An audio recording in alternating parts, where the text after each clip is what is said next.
The first meeting with Lee Daniels was actually hilarious because Lee also didn't want to meet with me. So I had never acted before. And so that was in both of our minds. I was like, like, and I think my not wanting to do it and my worry about honoring her legacy intrigued him. And so it was a very interesting multi-layered meeting.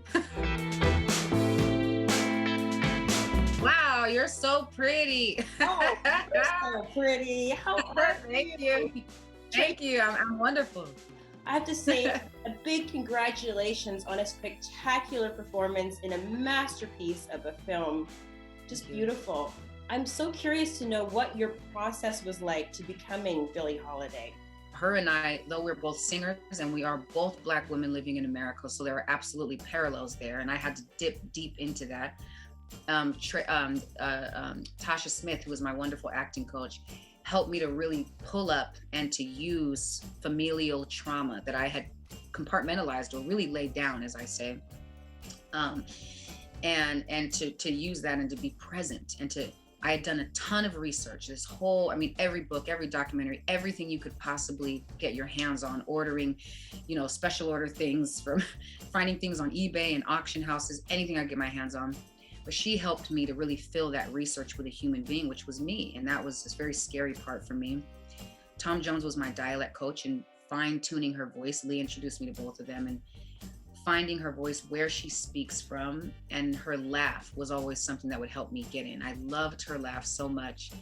And then her breath, she chased her breath as she spoke. So, and then there was the physical, in order to get to that place, into that headspace, I don't drink. I don't at all. Not even typically. I don't drink. I don't smoke. I don't have sex. I don't even cuss. Honestly, I just try to kind of weed these things out of my life for years. And so it was very interesting, just like for my mother, when I'm just like, these whoa, you know what I mean? Like, she's like, who are you?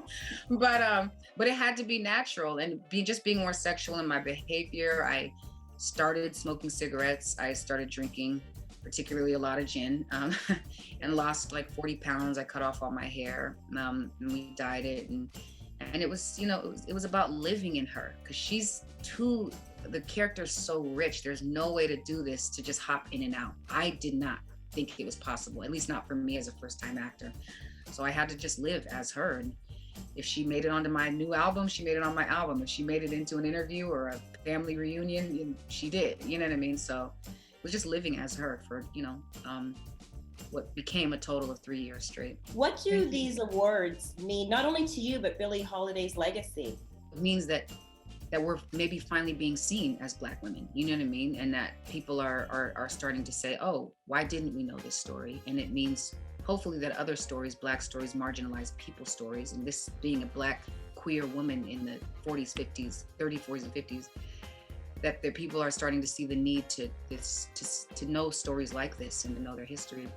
The other side was, this was a Black film done by Black people, and we shared a space beautifully. So this idea that there's limited space for Black women or for Black people or for our stories, or, the idea that the entire Oscar spread this year or in any given year could be all Black films, you know what I mean? Or all people of color films, marginalized people, films.